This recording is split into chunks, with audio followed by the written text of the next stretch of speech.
રથયાત્રાને લઈને શહેરમાં કાયદો અને વ્યવસ્થા જળવાઈ રહે તે માટે અમદાવાદ પોલીસ દ્વારા સઘન કોમ્બિંગ ઓપરેશન હાથ ધરવામાં આવ્યું છે. ઝોન 7 ડીસીપીના માર્ગદર્શન હેઠળ યોજાયેલા ઓપરેશન ક્લીન સ્વીપ દરમિયાન વિજલપુર, સરખેજ, સેટેલાઇટ, વાસણા, પાલડી, એલિસ બ્રિજ અને બોડકદેવ સહિતના વિસ્તારોમાં એકસાથે પોલીસની અલગ અલગ ટીમોએ ચેકિંગ અને દરોડાની કાર્યવાહી કરી. આ કામગીરી દરમિયાન prohibition act, motor vehicle act તેમજ વિવિધ ગુનાઓમાં વોન્ટેડ આરોપીઓ સહિત કુલ 180થી વધુ આરોપીઓને ઝડપી કાયદેસરની કાર્યવાહી કરવામાં આવી છે.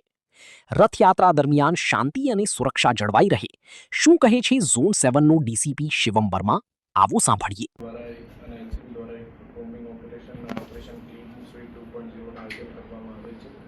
એમાં 190 જેટલે આરોપીઓની ધરપકડ 24 કલાકના ઓપરેશન દરમિયાન થયેલી છે.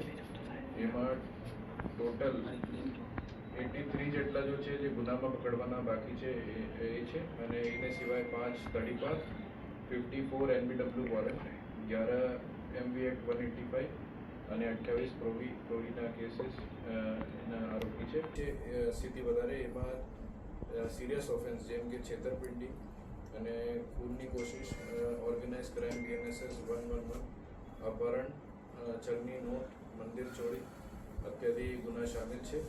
અને એ ઓપરેશન ક્લીન સ્વીપની આપણે 8 કુલ PI, 37 PSI, total 261 police, 341 total પોલીસનો ઉપયોગ કરીને 43 જુદા જુદા ટીમો બનાવેલી હતી.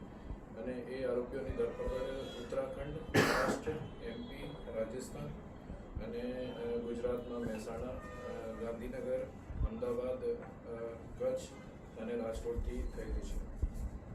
આરોપીની સંખ્યા 190 છે, જેમાં ગુનામાં પકડવાના બાકી આરોપી 83 છે. અને એ અમદાવાદના જુદા જુદા વિસ્તારોમાં પ્લસ ગુજરાતના અલગ અલગ સિટીઝમાં જેમ કે ગાંધીનગર, મહેસાણા, રાજકોટ અને એને સિવાય 5 રાજ્યોમાં પણ મોકલી હતી અને ત્યાંથી પણ ધરપકડ થયેલી છે.